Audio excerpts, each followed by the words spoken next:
తెలుగు రాష్ట్రాల్లో అతిపెద్ద lift manufacturer lifts dealership కూడా ఇవ్వబడును.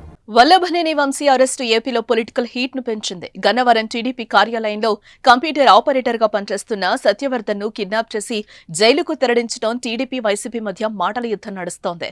ఇంతలోనే వంశీ కోసం జగన్ రంగంలోకి దిగారు. వంశీని ములాఖత్లో కలిసేందుకు వైఎస్ఆర్సీపీ అధినేత జగన్ మంగళవారం జైలుకు రానున్నారు. ప్రస్తుతం బెంగళూరులో ఉన్న వైసీపీ అధినేత మంగళవారం బయలుదేరి విజయవాడకొచ్చి వంశీతో మాట్లాడి ధైర్యం చెప్పనున్నారు.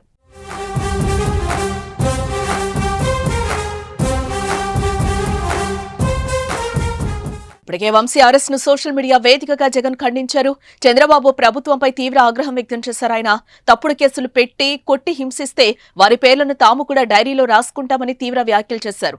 ఇప్పుడిప్పుడు నేరుగా వంశీ కోసం విజయవాడ జగన్ వస్తూ ఉండటం రాజకీయంగా మరింత వేడెక్కనుంది. వంశీతో జగన్ ఏం మాట్లాడనున్నారు, తర్వాత మీడియాతో ఏం చెప్పనున్నారన్నది ఇప్పుడు ఆసక్తి రేపుతోంది.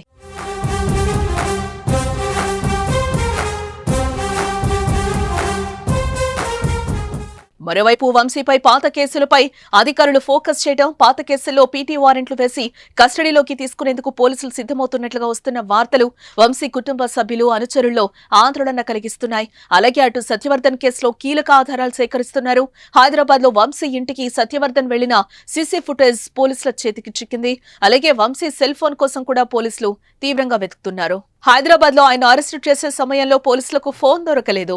వంశీ వ్యక్తిగత సహాయకుడి ఫోన్ మాత్రమే స్వాధీనం చేసుకుని సీజ్ చేశారు. వంశీ ఫోన్ దొరికితే కేసుకు సంబంధించిన కీలకమైన ఆధారాలు లభించినట్లేనని పోలీసులు భావిస్తున్నారు. హైదరాబాద్ లోని ఇంట్లో పోలీసులు తీవ్రంగా గాలించిన ఫోన్ మాత్రం ఎక్కడా లభించడం లేదు. అటు జైల్లో వంశీ భద్రతపై ఆయన సతీమణి ఆందోళన వ్యక్తం చేస్తున్నారు. జైల్లో ప్రాణహాని ఉందని చెప్పడంతో విజయవాడలోని జిల్లా కారాగారంలో భద్రతను మరింత పెంచారు. వంశీని ఉంచిన సెల్ వద్ద అదనపు గార్డులను నియమించారు. అక్కడికి తోటి ఖైదీలు రాకుండా పరదాలు కట్టారు. మరి వంశీ విషయంలో ఏం జరగనుంది? వైసీపీ నాయకులపై కేసులు నమోదవుతూ ఉండడంపై జగన్ యాక్షన్ ప్లాన్ ఏంటి అన్నది చూడాలి.